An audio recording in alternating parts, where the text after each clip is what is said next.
कभी तुम्हें गर्म कमरे में भी रूह कांपने जैसा महसूस हुआ है?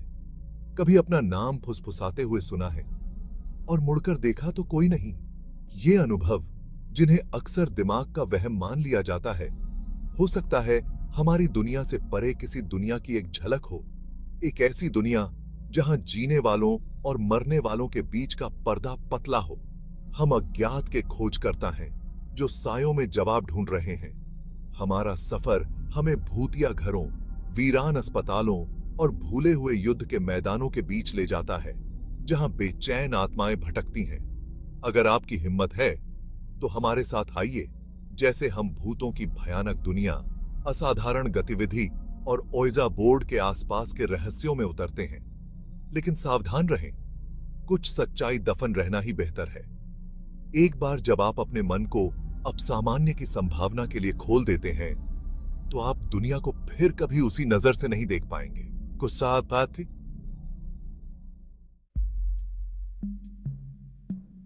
भूत होते क्या हैं? क्या वे दिवंगत लोगों की आत्माएं हैं जिन्हें शांति नहीं मिली? विज्ञान कुछ दिलचस्प व्याख्याएं प्रदान करता है। वह अवशिष्ट ऊर्जा हो सकती है। यह सिद्धांत भूतों द्वारा विशिष्ट कार्यों को दोहराने की रिपोर्टों से मेल खाता है। कुछ वस्तुएं ओइजा बोर्ड जितना डर और आकर्षण पैदा करती हैं। यह साधारण सा दिखने वाला गेम बोर्ड अपने प्लैंचेट के साथ अक्षरों और संख्याओं पर सरकता हुआ मनोरंजन का स्रोत और दूसरी तरफ का प्रवेश द्वार दोनों रहा है।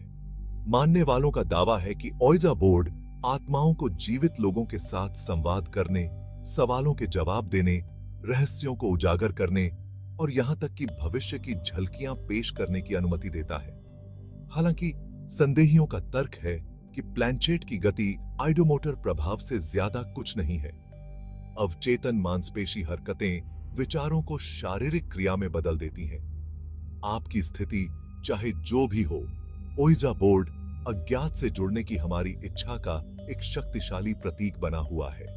चाहे एक हानिरहित खेल हो या एक खतरनाक उपकरण, ओइजा बोर्ड एक अनुस्मारक के रूप में कार्य करता है कि कुछ दरवाजे बंद ही रहना बेहतर है। अब सामान्य घटनाओं के साथ मुलाकातों के बारे में अनगिनत कहानियां प्रचलित हैं।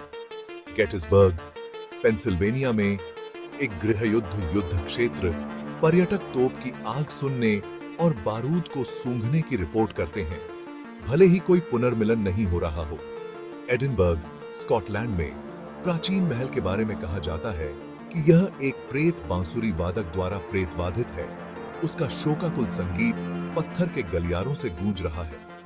असाधारण जांच के सबसे सम्मोहक पहलुओं में से एक रिपोर्ट किए गए अनुभवों की विशाल विविधता है। ठंडे स्थान, बिना शरीर की आवाजें, वस्तुओं का अपने आप हिलना, ये घटनाएं आसान व्याख्या को धता बताती हैं और हमें वास्तविकता की प्रकृति पर ही सवाल उठाने के लिए छोड़ देती हैं। जबकि कुछ लोग इन खातों को धोखाधड़ी या मतिभ्रम के रूप में खारिज करते हैं, दूसरों का मानना है कि वे इस बात का सम्मोहक प्रमाण देते हैं कि हम अकेले नहीं हैं। भाग 5, अपसामान्य की सांस्कृतिक व्याख्याएं।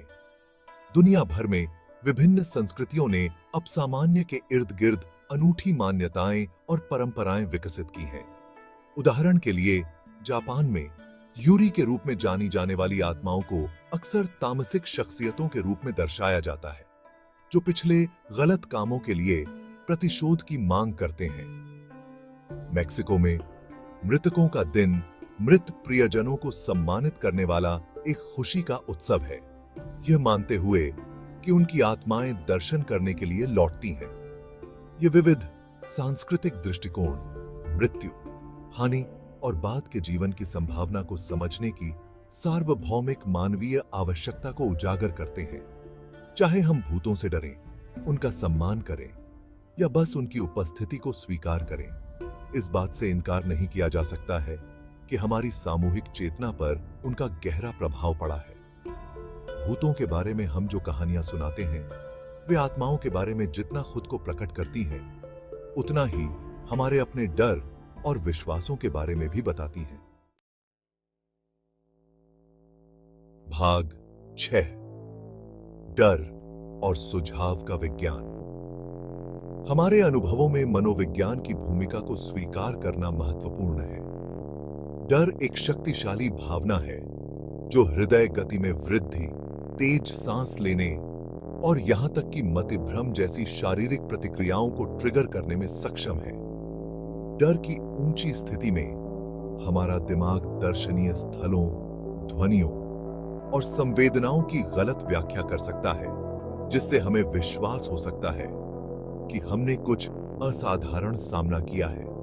सुझाव की शक्ति भी महत्वपूर्ण भूमिका निभाती है।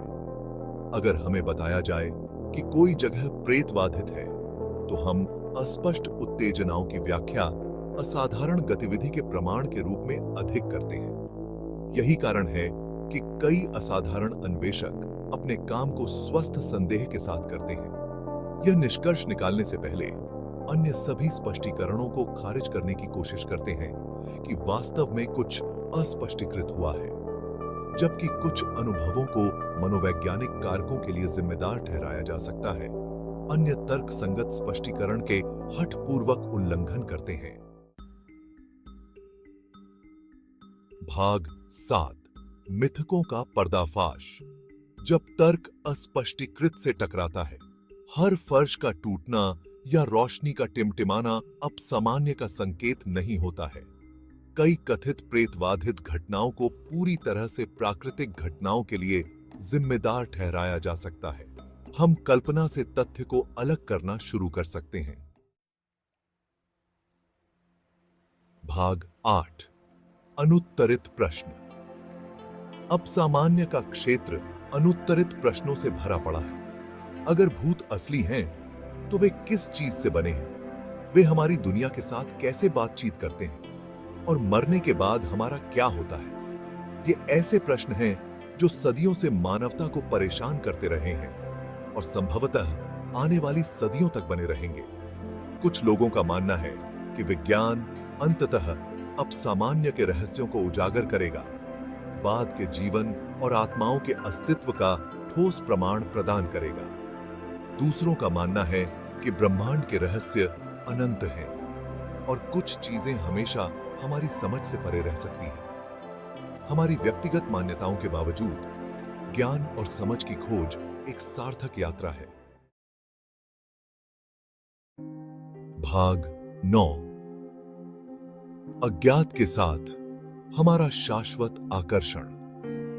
चाहे जिज्ञासा से प्रेरित हो, डर से या खुद से परे किसी चीज से जुड़ने की लालसा हो, मनुष्य हमेशा से अज्ञात की ओर आकर्षित होता रहा है। रहस्य और संभावना के अपने आकर्षक मिश्रण के साथ अब सामान्य हमारी कल्पनाओं पर एक अनोखी शक्ति रखता है।